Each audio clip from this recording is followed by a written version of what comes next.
રોજ toll plaza પરથી પસાર થતા હજારો લોકો માટે મોટી રાહતના સમાચાર આવ્યા છે। હવે દર વખતે ટોલ ચૂકવવાને બદલે માત્ર 350 રૂપિયામાં આખા મહિનાનો ડિજિટલ લોકલ ટોલ પાસ મળી શકશે। પરંતુ આ સુવિધા કોને મળશે? ચાલો જાણીએ। જો તમે ઓફિસ, બિઝનેસ, કોલેજ અથવા અન્ય કોઈ કામ માટે કામરેજ અથવા તો ભાટિયા ટોલ પ્લાઝા પરથી અવરજવર કરો છો તો આ સમાચાર તમારા માટે ખૂબ જ મહત્વના છે। National highway authority of India NHAI દ્વારા સ્થાનિક વાહન ચાલકોને રાહત આપવા માટે ડિજિટલ લોકલ ટોલ પાસની સુવિધા શરૂ કરવામાં આવી છે। આ યોજના હેઠળ NH48 કામરેજ ટોલ પ્લાઝા અને NH53 ભાટિયા ટોલ પ્લાઝાથી 20 કિલોમીટરના વિસ્તારમાં રહેતા લોકો માત્ર 350 રૂપિયામાં એક મહિનાનો લોકલ પાસ બનાવી શકશે। હવે વાત કરીએ સૌથી મોટા ફાયદાની। અત્યાર સુધી સ્થાનિક લોકોને રોજ ટોલ ચૂકવવો પડતો હતો અથવા તો પાસ બનાવવા માટે ટોલ પ્લાઝા પર જવું પડતું હતું, પરંતુ હવે આખી પ્રક્રિયા ડિજિટલ બની ગઈ છે।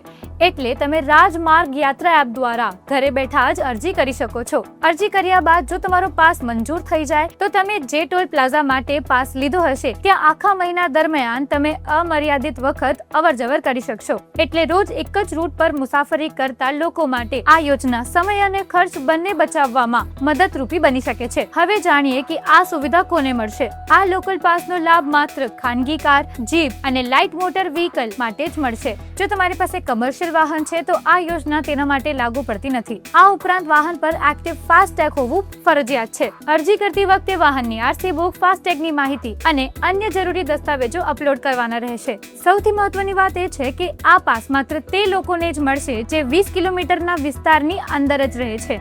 એટલે જો તમારું રહેઠાણ આ વિસ્તારની બહાર છે તો તમે આ યોજનાનો લાભ લઈ શકશો નથી। તો જો તમે કામરેજ, પલસાણા, કટોદરા, સચિન, ઉધના, પાંડેસરા, ભાટિયા અથવા આસપાસના 20 કિલોમીટરના વિસ્તારમાં રહો છો અને રોજ આ ટોલ પ્લાઝા પરથી અવરજવર કરો છો તો 350 રૂપિયાનો આ માસિક ડિજિટલ લોકલ પાસ તમારા સમય અને ખર્ચ બંનેને બચાવી શકે છે। આ માહિતી ઉપયોગી લાગી હોય તો વિડીયોને લાઇક કરો, શેર કરો અને આવી જ મહત્વની અપડેટ્સ માટે સબસ્ક્રાઇબ કરો કેમ છો સુરત ચેનલ।